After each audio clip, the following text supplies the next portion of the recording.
Hello, I want to give you guys a quick run through of how to foam roll your body. I get a lot of questions on this.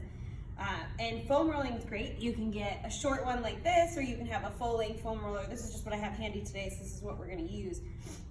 And foam rolling is great because it helps to almost give your self deep massage. You can use it to get deeper into the muscles. It can also help release some tension in the fascia. Fascia is like the sausage casing on our muscles.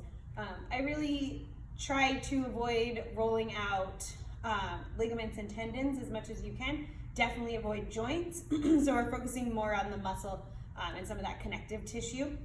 In each area, you can roll for about 30 seconds. I say up to 2 minutes. You don't want to overdo it. And a great time to foam roll is in the evening before you go to bed. It can help decrease stress. It can help get rid of some of those trigger points so that you sleep better.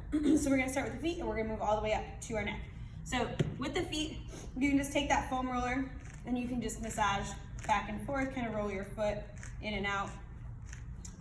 It feels really good if you've been in heels for girls or anything like that, or just if you've been running or anything a lot.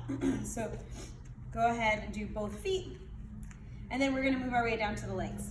So starting with the calves, you can foam roll both calves at the same time by placing both your legs on the foam roller, lift up, and then you can roll back and forth. Maybe find a spot that needs a little more foam rolling. I really like to foam roll one calf at a time. So I cross one ankle over the other, lift up, and then I work my way down and up. I turn my foot in and out, and I get all through the calf. And then make sure you just switch sides. When you find a spot that's a little tender, you can roll over that spot a few times. So that feels really good. And then from here, we can roll over and do the shins. So when you look at the shins, you have your shin bone, and we want to roll on the outside of the shin bone. So flipping over, you're going to come down to like 45 degrees, and you're just going to roll up and back, getting through that whole area. Then you can switch sides. Crossing the ankle is always going to add a little more pressure. Keeping the leg lifted is going to be more pressure, or putting the foot down, even putting it down on the outside, is going to take away some of the pressure. So those are just different ways you can modify it. So moving on to the hamstrings, we'll come back and we'll use the roller above the knee joint. So we're skipping over the knee joint. Same thing as the calf. Remember, your hamstrings attach all the way up to your sit bones, to the back of your pelvis. So you can start with that foam roller there. Both legs at the same time is going to be the least intensity. You can lift one leg and just roll the other. So you can keep one foot down really and roll the other hamstring. That's another good way. Or I prefer to cross the ankles over and roll one hamstring out with a little more intensity. And again, you have the different parts of the hamstring. So let me show you how I do this. So you have the inside and outside, medial or lateral. So you can turn in, see how my foot turns in and roll, see how my foot turns out and roll. That's a really great way to get through the whole hamstring. Then we'll go to the outer thigh. So the IT band, TFL, some of that stuff that gives you a little grief in the knee joint. So to roll the outer thigh, you're gonna come down below the hip bone. So you have that hip bone on the outside, below the hip bone. Come down to your forearm. Taking the bottom or the top leg and putting it on the mat is going to decrease the intensity, okay? So you can do that. If you want to increase the intensity, you just float that leg, find the spots where you're tender, roll forward and backward over them, rock up and down over them, and you're going down to above the knee to below the hip. So just in that area. When you're rolling this section, if you roll a little further forward, you can get between the quad and the IT band and get a little bit more of some of that musculature in there, and that feels really good.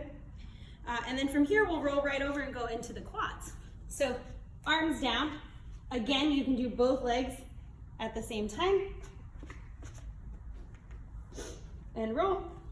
I prefer to cross one leg over and roll again, in and out, get the outside of the quad, the middle of the quad, the inside.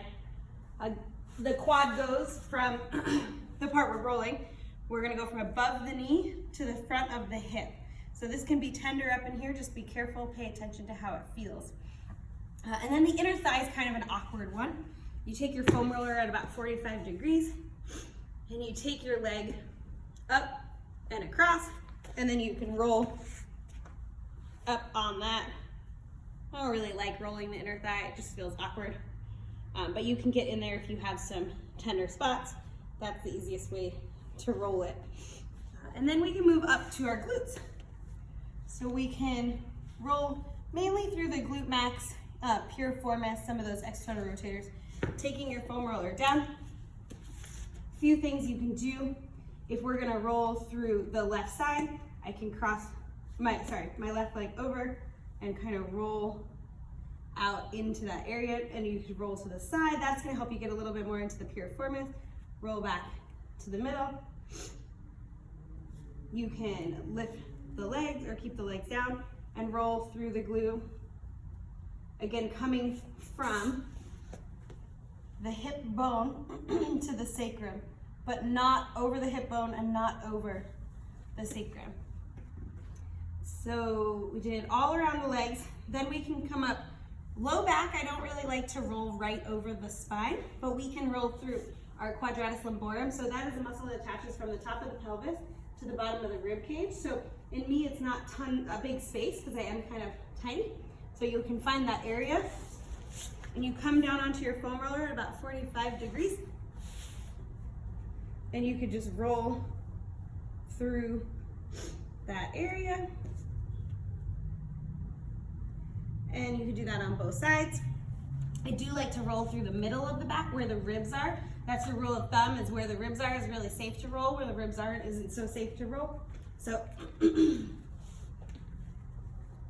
you can take the arms back behind the head, take them overhead, keep them down by your sides or out by your side, but you can roll through that middle spine. That feels really good. Sticking with the spine, you can take that foam roller and put it up under your neck, and you can roll to the side and kind of nod your neck and massage through your suboccipitals. So some of those muscles that cause headaches and migraines, that can feel really good.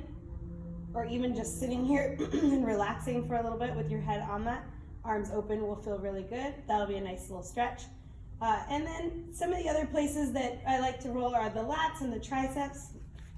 So if we're rolling through the lats, the arm goes out long, and then we can lift the hips and kind of roll down between the shoulder blade, like in front of the shoulder blade, and just kind of find the spots. Trying to avoid the shoulders, have a lot of bones and ligaments, so it's kind of hard to roll through the shoulders. I don't really like rolling through the shoulders.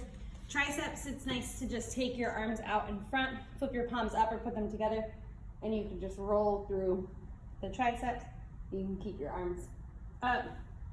Some people really enjoy that. And then lastly, one of my favorite things to do with the foam roller, if you have a long one, you can lay your whole body on it. If you have a short one like this, you can lay your upper back on it, let your head hang off, or even move it up and let your head sit on it, and just stretch your chest through the foam roller and just breathe. This one you'd want to hold for a couple minutes and just breathe there. So taking your time as you move through each section of the body, when you feel different knots in different areas, spending a little bit more time there.